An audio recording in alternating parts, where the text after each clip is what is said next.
Então, esse indivíduo, ele passa a ter um padrão persistente de desafio, principalmente nas figuras adultas, assim, os cuidadores, e ele também tem um padrão de irritabilidade muito frequente, que pode ser associado ou não a uma índole vingativa, tá? E como é que é esse humor irritável, essa raiva que ele tem? Esse indivíduo, ele vai perder a calma com frequência. Rapidamente, qualquer coisa tira ele do sério, ele fica muito nervoso. Além disso, ele vai ser sensível ou facilmente incomodado. Qualquer coisa que você diz para esse indivíduo, ele já começa a ter um padrão assim de está me incomodando, não aguento mais. E ele se estressa de uma maneira mais fácil do que outros indivíduos. E ele fica sempre com muita raiva. Então, quando a gente fala que esse indivíduo tem um humor irritável, é isso, ele vai perder a calma com frequência, ele vai sempre ter um padrão ressentido e de raiva, e além disso, ele vai sempre ser facilmente incomodado. Então, qualquer coisa já vai incomodar esse indivíduo. Além disso, ele vai ter que ter um comportamento questionador. E o que é esse comportamento questionador? É um indivíduo que frequentemente questiona as figuras de autoridade, principalmente os pais.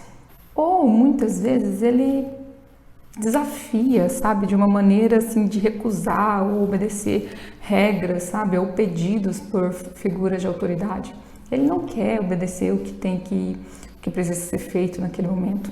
Ele tem uma recusa em ceder algumas solicitações das figuras de autoridade. Ele sempre vai ter uma culpabilização de um terceiro pelos seus atos, então se ele faz algo errado, ele sempre vai culpar, não fui eu, foi aquele outro, e ele sempre, além disso, ele tem um motivo para ele ter feito tal comportamento, ele sempre diz que tem uma justificativa por ele ter tido tal comportamento, tá bom? Com frequência ele incomoda as outras pessoas que estão à sua volta, é um indivíduo que ele tem uma questão de ser opositor, tá bom? Então, retomando, para a gente fazer esse diagnóstico, o indivíduo tem que ter um padrão de humor irritável e um comportamento opositor desafiador. Padrão irritável é isso, perder calma, ser facilmente irritável, perder a calma facilmente e sempre ficar ressentido. Quando a gente fala do padrão de oposição de comportamento, é um indivíduo que sempre vai estar oposto ao contrário às solicitações das figuras de autoridade, tá? E esses indivíduos podem ter ou não uma índole vingativa, então eles podem se vingar de algo que aconteceu num período, tem que ser dois atos de vingança pelo menos num período de 6 meses. Então, esse comportamento desse indivíduo tem que estar presente por um período de 6 meses e ser muito frequente, no sentido assim, de ser quase todos os dias, a maior parte dos dias, tá bom? Não é assim, hoje meu filho ficou irritado, então ele tem um transtorno opositor desafiador. Não. O indivíduo, ele vai ter que ter esse comportamento por uma frequência alta para a gente falar que ele tem o transtorno opositor desafiador, tá bom? Sobre prevalência. A prevalência é muito mais comum, esse transtorno, em crianças, tá bom? Principalmente em pré-escolares. E a frequência sempre será maior nos meninos, nessa faixa etária. Contudo, se esse quadro se abrir na adolescência, aí as estimativas não mudam de um indivíduo para o outro. Uma das coisas que é muito frequente desse transtorno é que são crianças, muitas vezes, não são todas, tá? Então, aqui tem as exceções, não é porque alguns pais cuidaram de alguns filhos e vão falar, mas agora a doutora está dizendo que eu não cuidei meu filho, por isso que ele é opositor desafiador. Não, é assim.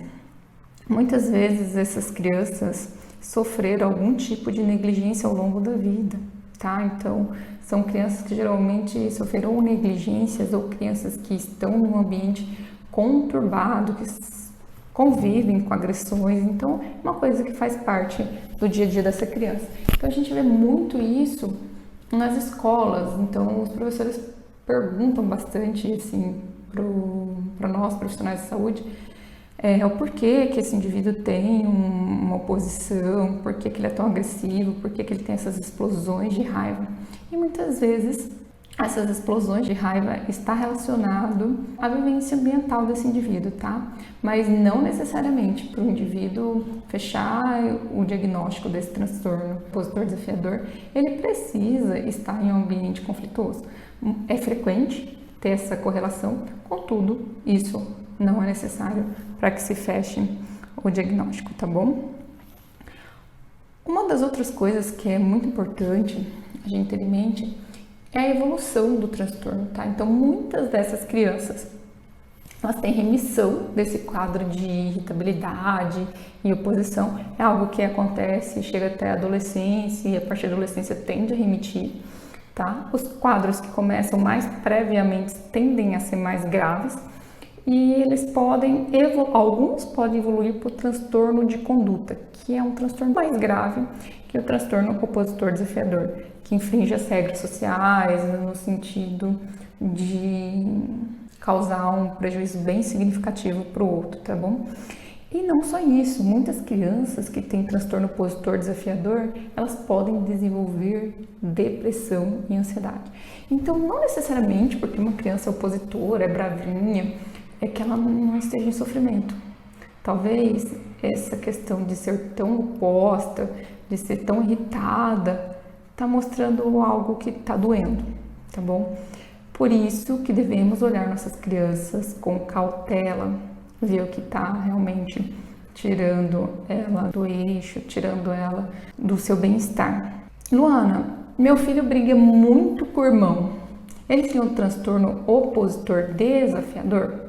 Então, quando nós falamos desse transtorno opositor desafiador, a gente olha esse comportamento desafiante, agressivo, em vários contextos, tá? Mas pode ser comum esse humor e esse comportamento desafiante ser mais prevalentes em casa, tá? No convívio familiar. E uma coisa que chama atenção é que, assim, toda criança briga muito com o irmão. Então, quando a gente fala que a criança, olha, está brigando muito com o irmão e agora será que ele tem o TOD?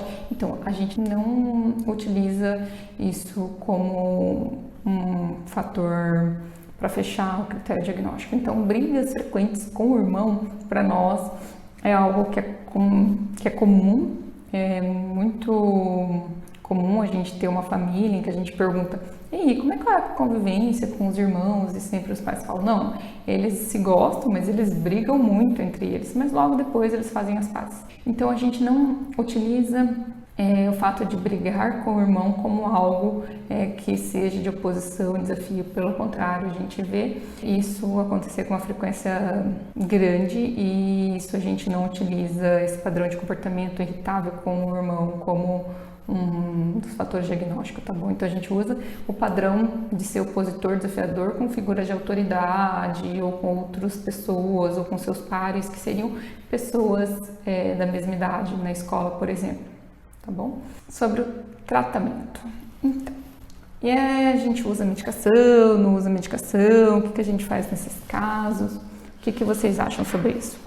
Tá? Então, assim, o transtorno opositor desafiador, assim como o transtorno de conduta, não tem evidências que tem melhora com metilfenidato, tá?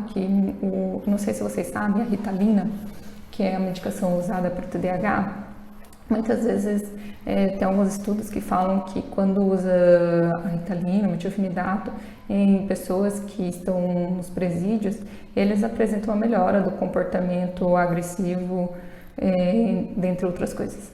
Isso não acontece quando a gente está diante de um transtorno opositor desafiador. Isso não tem evidência científica, tá?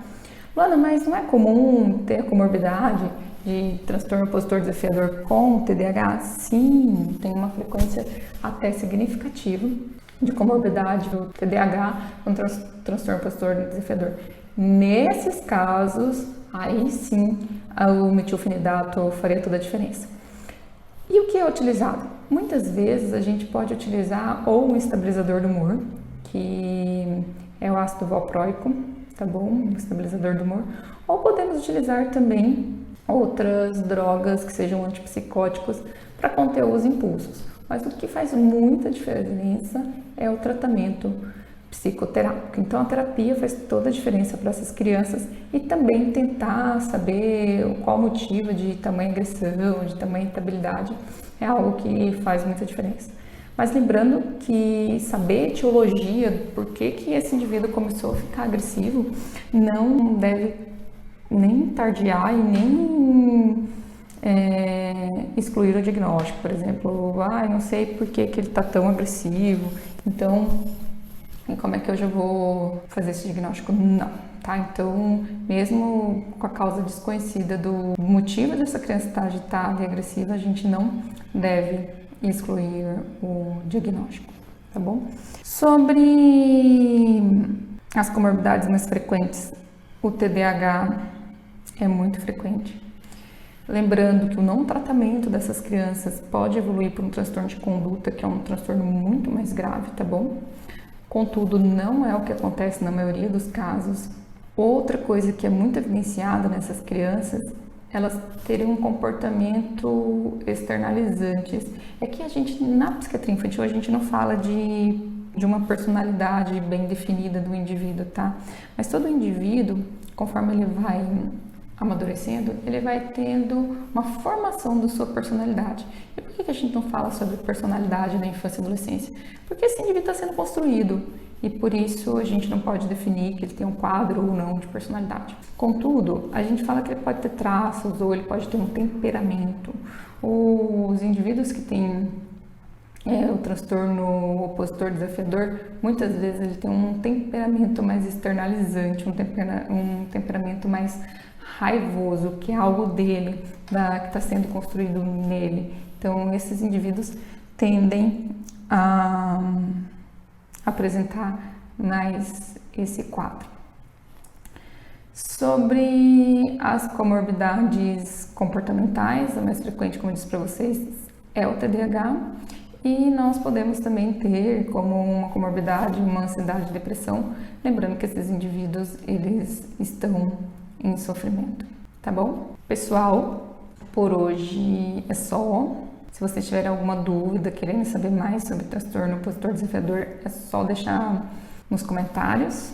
E vocês também podem acessar meu canal para ver outros vídeos. Ainda essa semana eu quero estar falando sobre o transtorno de conduta, que são aquelas crianças que são mais agressivas, e outros transtornos que vocês desejarem ter um conhecimento a mais, tá bom? Desejo um bom dia a todos, fiquem com Deus e até a próxima. Tchau, tchau!